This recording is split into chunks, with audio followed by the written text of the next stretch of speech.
신약성경 343페이지 디모데후서 1장 5절 말씀 제가 봉독해 드리겠습니다.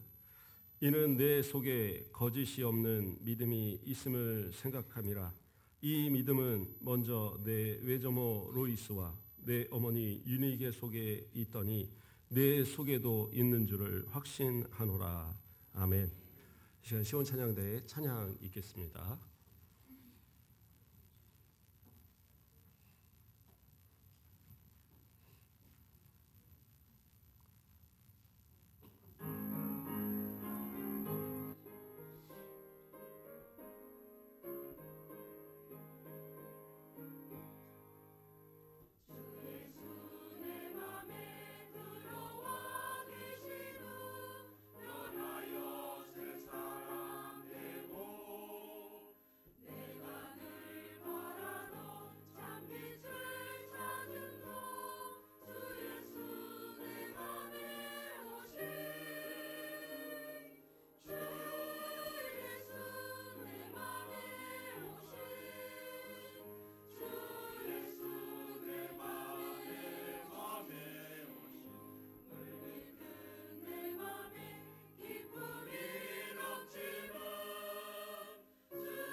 아멘. 예, 오늘도 이 찬양을 통해서 우리 하나님께서 영광 받으신 줄 믿습니다. 감사합니다. 우리 함께 인사 나누겠습니다. 예, 사랑합니다. 예, 반갑습니다. 잘 오셨습니다. 예, 그래요. 아이고, 이제 날이 조금씩 다시 풀려가려고 하는 것 같아요. 그렇죠? 예, 이제 좀 따뜻한 봄이 오면 또 추위는 가고 어쨌든 우리의 마음도 좀 녹아지고 좀 더 여유가 있어지지 않을까 좀 기대해 봅니다. 오늘 말씀의 제목은 우리 성도의 가정 어머니라는 제목으로 지난주에 아버지에 대해서 좀 살폈죠. 제가 한 몇 주 동안은 우리 가족들에 대해서 한번 쭉 살피려고 합니다. 성경에 막상 찾아보면 많이 나오지 않습니다. 그래서 우리 삶의 이야기도 조금 하면서 그러면서 이야기할 텐데 한번 돌아보면서 나의 어머니는 어땠었는가? 또 나는 어떠한 어머니인가? 또 어떠한 모습으로 내가 어머니로서 아버지로서 또 살아야 할 것인가? 또 내 어머니를 대하는 나의 모습은 어떻게 해야 될 것이냐? 이런 부분들을 한번 스스로 생각해보는 그런 시간이 되었으면 좋겠습니다. 참 우리 어머니들 그래요. 불과 얼마 전까지만 해도 여자라는 이유만으로도 참 차별을 받았던 그런 시절이 있었던 것 같아요. 그러나 지금은 그래도 많이 좋아졌죠. 예, 그래서 요즘 젊은이들 같으면 오히려 남자들이 꼼짝 못하고 여자들이 힘세고 뭐 그런 이제 모습도 있어요. 그러나 어쨌든 간에 최근까지도 여인들은 좀 차별받고 심지어는 태어나는 것조차도 불안했던 왜요? 그 사내자연이 있을 때 둘만 그러다가 나중에 하나만 뭐 나 잘 기르자 막 그런 거 나왔잖아요. 그러니까 가장 먼저 이 문제가 되는 것은 아들을 낳아야 되니까 남아선호 사상. 그래서 아들이 아니면 그 검사해 갖고 낙태시키기도 하고. 그래서 오죽하면 법으로 성별을 알려주면 산부인과 의사, 그렇죠? 산부인과 의사 처벌받도록. 불과 저희 막내 낳을 때까지도 아마 그런 법이 있었던 것 같아요. 지금은 아마 거의 없죠. 지금은 아마 없어진 걸로 아는데. 그래서 저희 막내 낳을 때 가서 성별을 알려달라니까 의사가 멈칫하더라고요. 그래서 우리 아들 둘 있습니다. 그랬더니 딸입니다. 그러더라고요. 그러니까 불과 얼마 전까지도 그런 분위기가 조금 남아 있었던 것이 사실입니다. 또 우리 어른들 돌아보면 참 자라면서도 딸이기 때문에 어떻게 보면 아들들 공부하는 동안 딸들은 집안일을 배워야 되고 밭일을 해야 되고 뭐 이런 그러한 모습들. 더 나아가서는 시집을 가면 좀 나아질까? 아니요. 시집 가서도 그 진짜 시금치도 안 먹는다는 시어머니 집살이에 그러면서 지내시면서 그리고 자녀 낳고 그리고 이제까지 왔던 그런 모습들. 물론 그래도 우리나라에 기독교가 들어왔으니까 그래도 기독교의 영향으로 인해서 우리 남녀 평등에 대한 부분들이 많이 이렇게 좋아지고 그랬던 거예요. 만약에 기독교 안 들어오고 옛날 유교 사상 그대로 있었으면 지금 저 이슬람교 이런 데처럼 여자들은 뭐 완전히 그 바닥으로 생각하고 그러한 이제 분위기가 됐을지도 몰라요.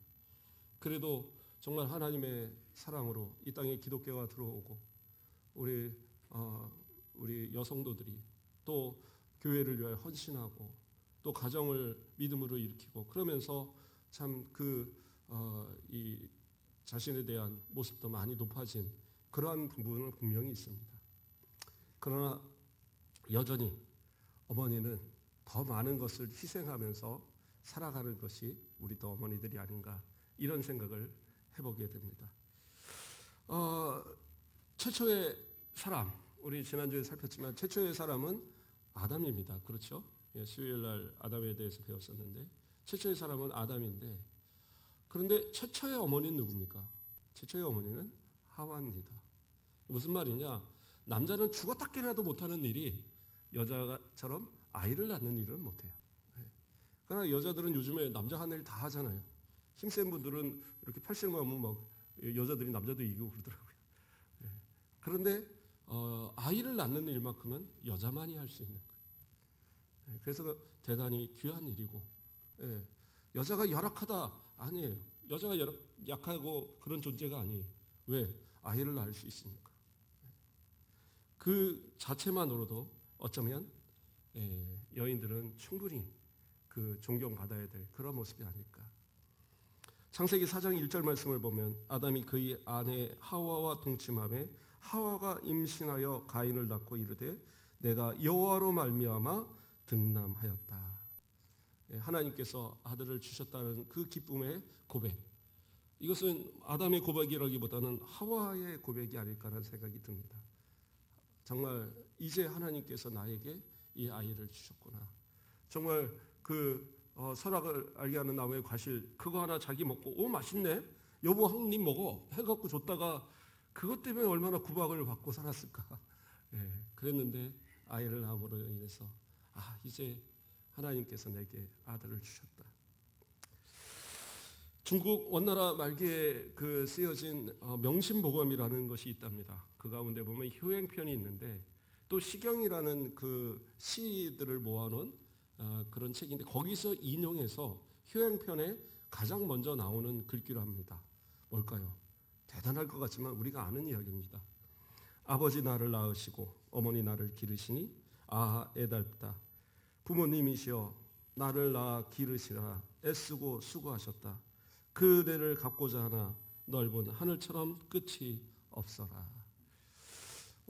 이게 이제 부모에 대한 찬양의 시죠. 예, 그러한 시기인데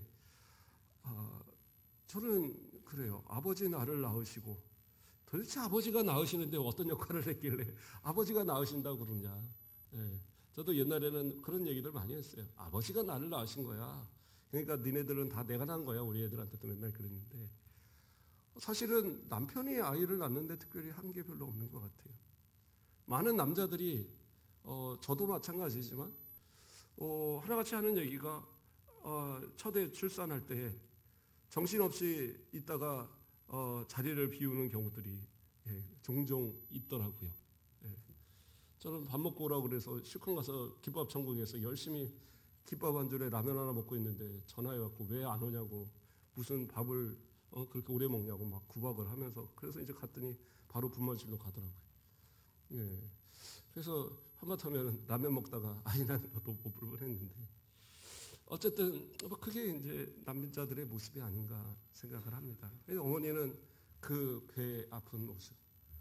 오죽하면 옛날 어른들이 집에서 낳잖아요. 저도 집에서 낳았다고 그러시던데 집에서 나면은 집으로 들어갈 때 마루 밑에 그 신발을 놓을 때 신발을 바깥으로 놓는데 되잖아요. 왜? 안으로 놓고 혹시라도 들어갔다 못 나올까 봐. 그래서 안으로 놓고 그래서 안전하게 아이 낳고 나오기를 소원하는 마음으로 신발을 밖으로 놨다고 그래요. 자, 그런데 그 고통을 견뎌내면서 아이를 낳죠.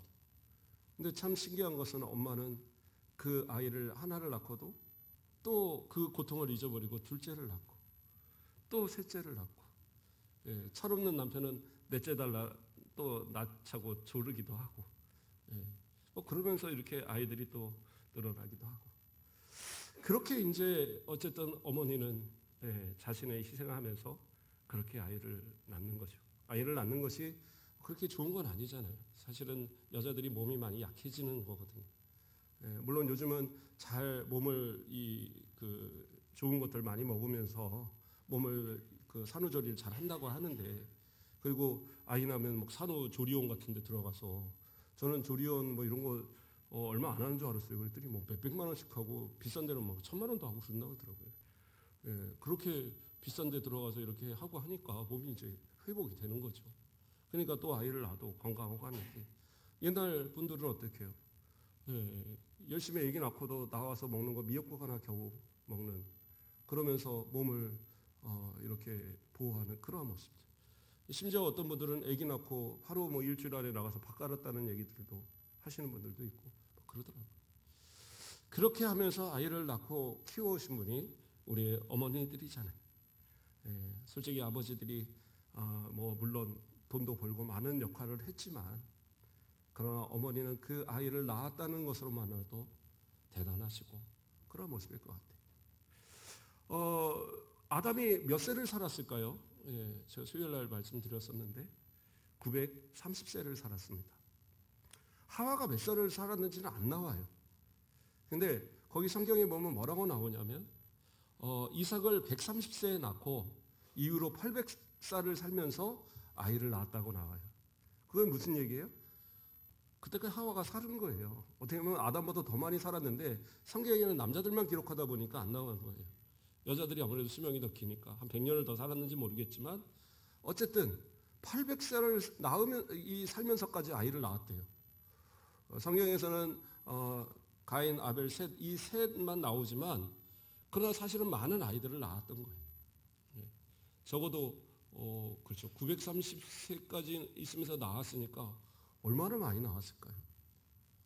그 하늘이 노래지는 고통 속에서 아이를 낳으면서도 불구하고 수많은 아이들을 계속 낳고 왜 그랬을까요? 엄마들이 잊어버린다고 그러더라고요. 자꾸 잊어버리고 또 막 그 고통을 잊어버리고 왜 아기가 막 이뻐질만 하면 그때 또 하나 낳고 아이고 내가 미쳤지 왜 이 고통을 하면서 아기를 낳나 그래놓고 또 이뻐서 낳고 뭐 그런다고 그러시더라고요. 그렇게 해서 수많은 아이들을 낳았으면 기억조차 나을까 이름들 쉽지 않잖아요. 아이들 많이 낳은 집들 보면 자녀들을 부를 때 자녀들을 제대로 이름을 부르는 경우가 별로 없어요. 저도 어제 우리 아이들 큰애를 불러야 되는데 한나야 불렀다가 바오라 불렀다가 마지막에 요하나 불렀는데 한 10명쯤 옛날처럼 막 있고 그런 집들 같으면 차사 이름 부르기도 힘들었을 것 같아요. 니네들이 알아서 듣고 알아 그러지. 그런데 그 많은 아이들을 낳는 그 어머니 그리고 키우는 것도 다 어머니 역할이잖아요. 아이가 어려서 자기 이 변을 못 가릴 때 어떻게 해요? 엄마들은 천기저귀 갖다가 그 끊어다가 그거 뭐 하루 종일 메고 있는 게 아니잖아요. 메어놓으면 조금 있으면 바로 또 씨 싸고 응가 싸고 계속 먹으면 싸고 먹으면 싸고 그러면서 커가는 거죠. 그거 갖다가 이렇게 빠르려고 하면 막 더럽잖아요. 그런데 그거 엄마는 전혀 더러워하지 않고 오히려 깨끗하게 잘 넣으면 아이고 이쁘게 넣었구나. 남의 자식 똥은 더러울 텐데 내 똥 자식은 아니에요. 반대로 내 자식 똥은 전혀 더럽고 이런 것도 안 생각나는 게 부모. 그러면서 어머니는 그것을 다 시켜가면서 그렇게 해서 키워놓고 그러면서도 때로는 못해주는 거 남들처럼 잘해주지 못하는 거 이거에 참 마음 아파하고 지금이야 가스레인지도 있고 뭐가 이 밥솥도 있고 막 이러니까 밥하는 것이 그렇게 어렵지 않은데 예전에는 어떻게 했어요? 밥솥도 없고 그 연탄불이나 뭐 아궁이에다 밥 하실 때 그러면 그 밥 해갖고 그 밥 보관하려면 어떻게 합니까? 추운 겨울 같은 때 남편 올 때까지 밥 한 그릇 딱 해서 이 뚜껑 덮어갖고 아랫목에다 딱 집어넣고 저희 어머니도 아랫목에 넣었는데 제가 또 입을 홀랑해갖고 발로 차버리고 몇 번 그랬던 기억이 납니다. 어쨌든 거기다 넣어놓고 그리고 자식들 이렇게 밥을 먹이고 그러면 사실 그 쌀을 이게 해놓으면 어디 넣어놓을 데도 없는데 어떻게 하겠어요? 그러니까 대부분 이 양을 맞춰서 하고 남은 거 적은 양이든 얼마든 자신이 이제 긁어서 먹고 뭐 그러니 이제 우리 어머니들의 모습이었죠. 그러면서 아이들을 키워갔어요. 고기를 먹어도 자식부터 먹게 하고 그 뼈다구 얼마 붙지 않은 살 그거 뜯어 먹으면서 그래 난 이게 만나다. 그러니까 어떤 아들이 그랬다는 거잖아요. 어머니가 이 아들을 장가를 보내는데 잔치를 베풀고 자기는 이제 열심히 일을 하고 아들은 저 상해에 만나서 사람들을 이렇게 맞이해서 같이 식사를 나누는데 그 어머니 열심히 일하는 걸 보면서 친구 아들이 어머니 일로 와서 고기 한 점 드세요. 그만 수고하고 고기 좀 드세요. 이 좋은 날 왜 어머니 고생만 해요. 그런데 이 철없는 아들은 우리 어머니는 뼈다구만 좋아해. 나중에 뼈다구 드리면 돼. 라고 하더라는 거예요. 또 어머니는 아들 감산이라고 그래. 나는 뼈다구 좋아해. 걱정 말고 가서 먹어라. 이게 이제 어머니의 모습이다라는 거죠. 이런 마음을 어떻게 가질 수 있을까? 사실은 아버지들은 잘 못 갖는 마음일 것 같아요. 내 배로 나왔으니까. 내가 정말 고통스러워서 하늘이 노래지록 힘들어하면서 낳은 자식이니까 그런 마음을 가질 수 있는 게 부모의 마음이 아닐까 이런 생각을 해봅니다. 그러한 어머니, 바로 그러한 어머니를 이 땅에 우리 하나님은 존재하게 하신 거예요. 그 어머니는 얼마나 자식을 사랑합니까? 아마 어머니의 사랑을 얼마나 우리가 가늠할 수 있을까요? 성경은 이사야 49장 15절 여인이 어찌 그 젖먹는 자식을 잊겠으며 자기 태어나서 난 아들을 긍휼히 여기지 않겠느냐 이렇게 얘기하시죠. 어떻게 젖먹이 아들을 잊겠느냐? 어떻게 태어난 아들을 긍휼히 여기지 않겠느냐? 엄마는 그런다는 거예요. 내 젖을 먹이고 내 아파서 낳은 그 자식을 품에 안아본 엄마라면 그러면 쉽게 포기하지 못하는 거예요. 그러니까 정말 자식 갖다 버리는 부모들 보면 오죽하면 버리겠냐라는 생각이 들면서도 한편으로는 정말 모질다. 아무리 그래도 어떻게 자기 품에 안은 자식을 버릴 수 있을까? 뭐 이런 생각이 좀 들기는 합니다. 그러나 어머니는 어떻게 해요? 포기하지 못하는 사랑으로 그렇게 사랑한다는 거예요. 2018년에 캐나다 인근 앞바다에 범고래 한 마리가 있었답니다. 범고래가 새끼를 낳았어요.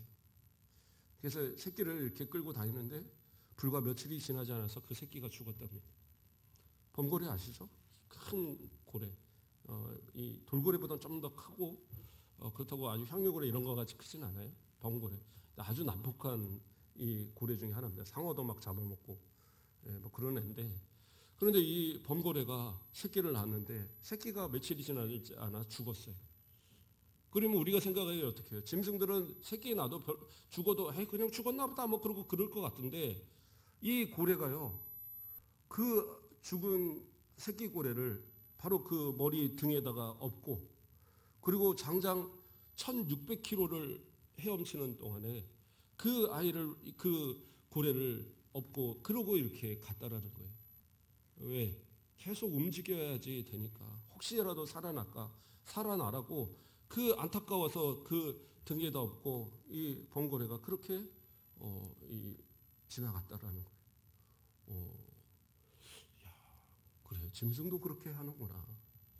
그러니까 그러한 이 자식에 대한 사랑은 아마 짐승에도 그런 본능이 있나 봐요. 하물며 하나님이 만드신 우리 사람, 그것도 어머니의 사랑이 거기만 못하겠습니까? 짐승만 못하겠어요.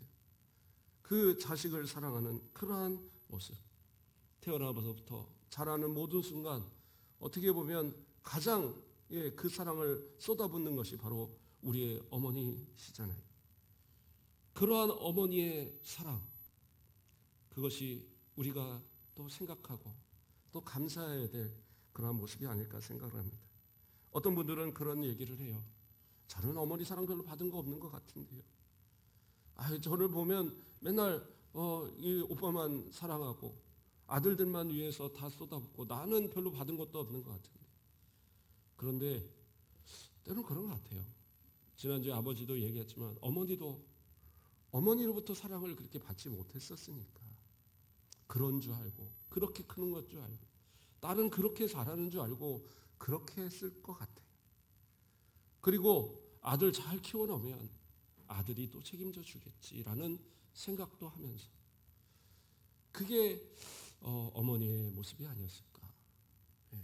그래서 나와서 길러주시는 그 상황만 가지고도 어머니는 충분히 사랑받을 만하고, 또 그 사랑이 있었기에 지금의 어머니들도 어머니가 되어 있고, 어머니가 되어 보니까 또 어머니의 그 사랑 아실만 하지 않습니까? 그래서 그러한 사랑으로 자녀를 또 키우도록 우리 하나님께서 어머니란 존재를 세워놓으신 것이 아닌가. 또 그 사랑을 통해서 하나님 사랑 알으라고 그러한 모습을 보여주신 것이 아닌가, 이런 생각을 해보게 됩니다. 잠언 31장 1절을 보면 이런 말씀이 나옵니다. 르무엘 왕이 말씀한 바 곧 그의 어머니가 그를 훈계한 잠언이라. 그래서 잠언 31장은 르무엘 왕이 쓴, 그래서 그 어머니가 훈계한 내용을 쓴 그러한 내용이에요. 그러면 르무엘 왕이 누구냐? 몰라요. 아무도 모릅니다. 왜냐하면 이스라엘 역사에 르무엘 왕이라는 사람은 없어요. 더군다나 솔로몬보다 앞선 사람이어야 되는데 그러한 왕은 없어요. 혹시 뭐 시편처럼 후대의 사람들의 어떤 왕들의 이야기를 붙였다? 아니, 그 후대로도 르무엘 왕이라는 사람은 없습니다. 그러면 주변에 어떤 나라들의 그 똑똑한 왕이 있었느냐? 당시의 주변의 왕들에도 르무엘이라는 사람은 없었다고 그래요. 그래서 이 르무엘이라는 사람이 누굴까? 이 르무엘의 뜻은 하나님께 속한, 하나님과 함께하는 이란 뜻입니다. 그래서 아마 솔로몬의 별칭이 아닐까라고 해석하는 분들이 많이 있어요. 그래서 솔로몬의 별칭이라고 한다면 뭐예요? 그러면 르무엘의 어머니는 밧세바가 되겠죠. 그러니까 밧세바가 이 솔로몬이 왕이 되기 전인지 왕이 된 후인지는 모르겠지만 자꾸 이 이방 여인들 이 아내로 삼고 또 이방 신들 자꾸 데려오고 하니까 좀 마음에 안 들었는지 모르겠고, 어쨌든 부인이란 이러한 여인을 얻어야 된다 하면서 말한 것이 바로 이 현숙한 여인에 대한 이야기인 거예요. 현숙한 여인. 저는 현숙한 여인 하면 솔직히 잠언의 이 밑에 이야기는 생각하지 않고 옛날에 어렸을 때는 현숙한 여인을 아내로 맞아야 된다. 뭐 이런 설교를 들으면 그래 현숙한 여인 받아야지. 근데 목사님들도 뭐 자세하게 현숙한 여인이 뭐라고는 얘기 안 하세요. 그래서 저는 생각에 현숙한 여인이라면 대단히 온화하고 아주 아름답고 또 뭔가 걸음걸이도 항상 그 조신하게 걷고 뭐 그런 이 큰 뭐라 그럴까요? 양반집 그런 맏며느리 뭐 이런 모습처럼 이게 보이는 그런 여인이 아닌가 이런 생각을 해봤어요. 뭐 공주같이 이제 결혼하기 전에 막 공주 같은 그러한 아내 그러한 사람이 현숙한 여인이 아닐까. 그런데 그 뒤로 쭉 나오는 이야기는 달라요. 여인들은 이러한 삶을 사는구나라고 생각할 정도로 이런 대단한 여인이 있을까라는 생각을 해봅니다. 제가 오늘 어머니를 생각하면서 이 이야기를 좀 한번 해보고자 합니다. 잠언 31장 13절에 보면 그는 양털과 삼을 구하여 부지런히 손을 일하며 이거 무슨 얘기예요? 시집 오자마자 쉴 틈도 없이 가서 일하면서 이 집안일을 어떻게 하면 집안에 도움이 될까 하고 자청해서 가서 일을 한다라는 거예요. 14절을 보면 상인의 배와 같아서 먼 데서 양식을 가져오며 집안에 양식이 떨어지면 우리 아이들 배고플까봐 우리 남편 배고플까봐 가서 저 멀리 가서까지도 양식 구하며 돌아다녀서 자신의 그 손으로 짠 그 이 옷감 같은 거 팔아갖고 거기서 이 양식 얻어다가 그래서 자식을 먹이고 부모를 먹이고 이 남편을 먹이는 이러한 모습이 다라는 거예요. 또 15절을 보면 밤이 새기 전에 일어나서 자기 집안 사람들에게 음식을 나눠주며 뭐예요? 아침부터 가서 일을 해야 되니까 새벽에 아직 해가 뜨기도 전에 아니 날이 밝아오기도 전에 일찍 일어나서 가서 밥 해갖고 그래갖고 그 밥 가지고 준비해서 다 이 양식을 가지고 밥 먹게 하는 그래서 나가서 밭일하게 하는 그러한 역할을 이 여인이 한다라는 거예요. 그렇죠? 우리 어른들도 다 그렇게 사셨죠. 새벽에 옛날엔 종소리 울리는 거 어디 수련회 가니까 수련회 막 밤에 늦게까지 한 2시까지 캠프파이어 하고 이렇게 애들 재웠는데 한 3시 반 되니까 땡땡 교회 종을 울리는 거예요. 왜 그러니까 거기는 새벽 4시에 예배 드린대요. 왜냐하면 그래야지 다 밭일을 하러 가고 이러니까 그런다라는 거예요. 그래서 새벽 3시 반에 종을 땡땡 치고 있는 거예요. 그렇게 일어나서 밥을 준비하고 또 예배 드리고 했던 우리 어머니들인 거죠. 또 16절에 밭을 살펴보고 사며 자기 손으로 번 것을 가지고 포도원을 일구며 뭐예요? 남편 벌어온 거 그거 만족해서 이거 못해. 이 남편들이 또 가끔 죄송하지만 좀 그런 거 있잖아요. 가서 뜬금없이 가서 뭐도 사오고 뜬금없이 가서 뭔가 누구 남 이렇게 돈도 빌려주고 뭐 보증도 쓰고 막 해갖고 사실은 남편들이 번 것만 가지고 생활하기가 사실 어려웠던 시절들이 많이 있어요. 요즘 남편들은 그러지 않으시지만 옛날 남편들은 좀 그러신 분들이 또 가서 술 한잔 한다고 가서 내가 살게 그러고 와서 이제 월급 다 털어갖고 그러기도 하고. 그러니까 어떻게 해요? 이 여인은 자기가 번 거 가지고 그래도 집안 좀 늘려보겠다고 가서 밭도 사고 포도원도 사고 그러면서 집안 살림을 늘려가는 그러한 모습이 바로 이 여인이다라는 거예요. 그렇게 살다 보니 어떻게 해요? 17절 말씀을 보면 힘있게 허리를 묶으며 자기의 팔을 강하게 하며 이 허리가 아프죠. 맨날 이 밥 갈고 뭐하고 무거운 거 들고 연약한 여인이 그게 얼마나 아파요. 그러니까 허리 휘는지도 모르고 일을 하다 보니까 그 아픔 이겨내려고 허리에다가 끈을 동여매고 그리고 일하는 거잖아요. 그러다 보니까 그 아리따운 여인의 그 연약한 손목이 어느 순간 팔뚝이 굵어지고 그런 모습이 됐다라는 거예요. 18절에서 또 뭐라고 합니까? 자기 장사가 잘 되는 줄을 깨닫고 밤에 등불을 끄지 아니하고. 그러니까 장사를 하는 이 여인인 거예요. 그러면 또 장사가 잘 돼요. 아이고 조금만 더 일해야지. 조금만 더 일하면 우리 자식 옷 한 벌 사주는데 조금만 더 일하면 우리 남편 신발 하나 사줄 수 있는데, 그러면서 그 밤에 그 남은 이 채소, 남은 이거 음식 하나 더 팔려고 그렇게 이 늦은 밤까지 불 펴놓고 장사하는 그러한 모습이었다라는 거예요. 그리고 19절에 또 뭐라고 그래요? 손으로 손뭉치를 들고 손가락으로 가락을 잡으며. 이게 앞에서 말했던 말과 비슷한 말이지만 뭐예요? 옛날 어른들, 저도 뭐 사극이나 이런 데서만 봤던 손뭉치 가지고 줄 이렇게 해서 실타래 돌리고, 또 이게 뭡니까? 이렇게 칙칙칙 왔다 갔다 이렇게 하면서 틀에다가 그 배옷 짜고 뭐 해서 그렇게 하면서 가족을 살피는 그러한 모습들. 그러면서 21절에는 뭐라고 나와요? 자기 집 사람들은 다 홍색 옷을 입었으므로 눈이 와도 그는 자기 집 사람들을 위하여 염려하지 아니하며. 이게 무슨 말이에요? 옷감 열심히 짜서 날 추워지면 그거 막 덧대 갖고 이거 이렇게 솜 넣어 갖고 만들면서, 그것도 그냥 하얀 옷으로 하면은 저기 하니까 당시로서는 염료가 상당히 비쌌던 때라고 그러더라고요. 근데 그 염료를 사다가 물을 들여서 그것을 가지고 남편을 옷을 짓고 아이들을 옷을 지어서 그렇게 입혀주는 거예요. 그러면서 열심히 모으고 나서, 그리고 나서 이제 조금 살만하다. 그때 가서 22절을 보면 그는 자기를 위하여 아름다운 이불을 지며 세마포와 자색 옷을 입으며, 그때 가서 자기 거를 이제 사고 누려보는, 그러다 보면 어느덧 얼굴은 주름이 들고 머리는 휘어서 노인이 되어 있는 여인의 모습을 보게 되겠죠. 이게 현숙한 여인이랍니다. 제가 여자라면 저는 현숙한 여인 안 할래요. 그냥 뭐 좀 껄렁껄렁한 여인 해서 대충 먹고 살지. 이렇게까지 고생하면서 이렇게 해서 그런데 우리 어머니들이 그러면서 지금의 어머니들이 되었다. 성경도 이 얘기를 하고 있는 거예요. 그만큼 우리 어머니들은 지금 계시는 이 모습만 해도 정말 아름다운 모습이고 현숙한 여인들입니다.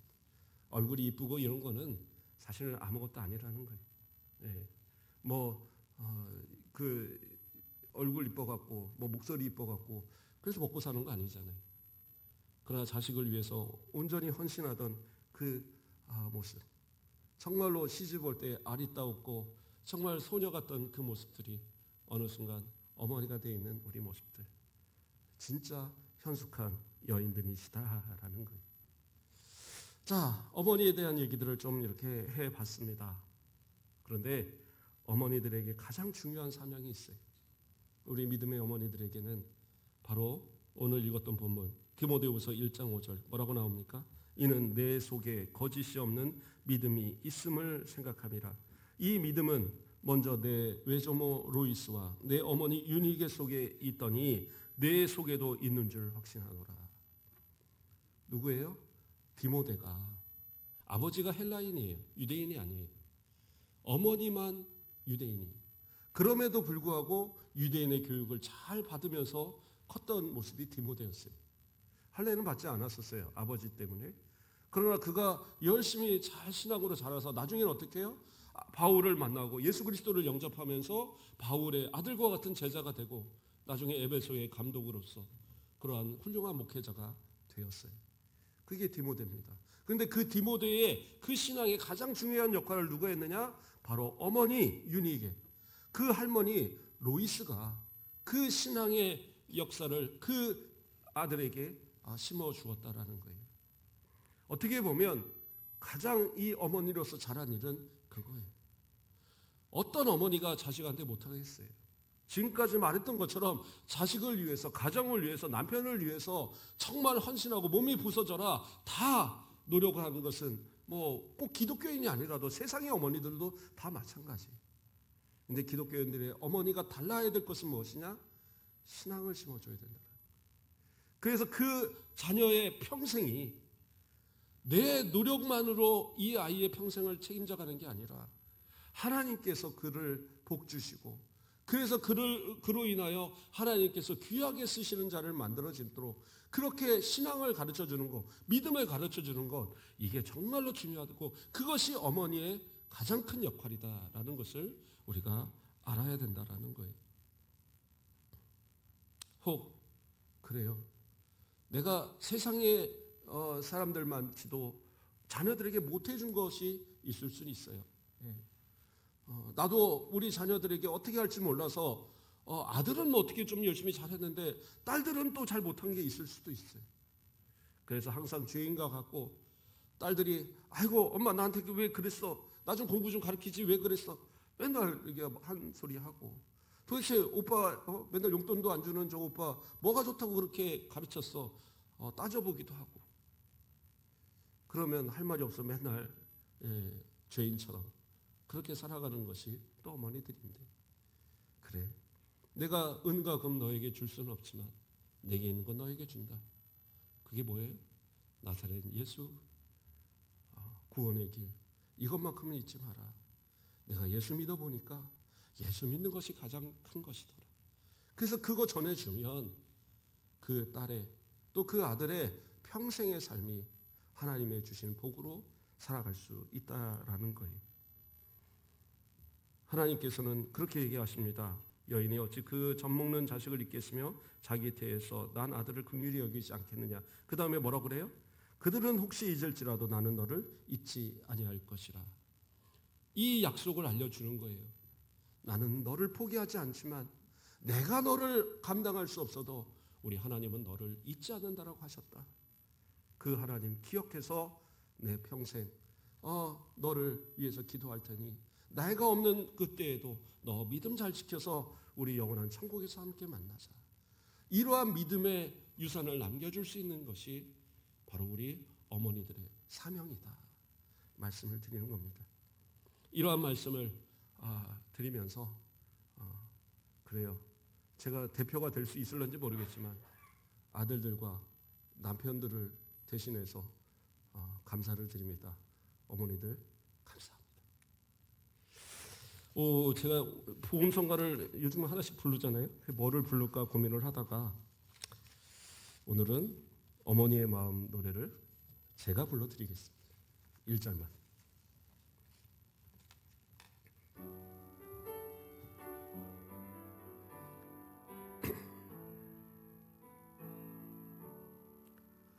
나 실제 괴로움 다 잊으시고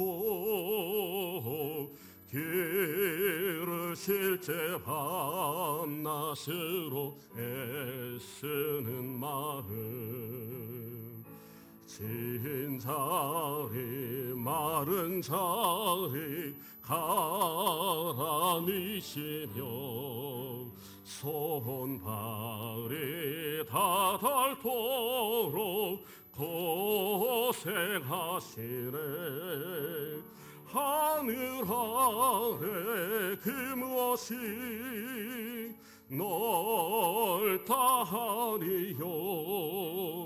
어머니의 희생은 가히 없어라. 아멘. 기도하겠습니다. 사랑의 하나님 감사를 드립니다. 이 땅에 우리 어머니들을 허락하여 주시고 어머니의 희생과 그 헌신으로 우리가 존재케 하심을 감사드립니다.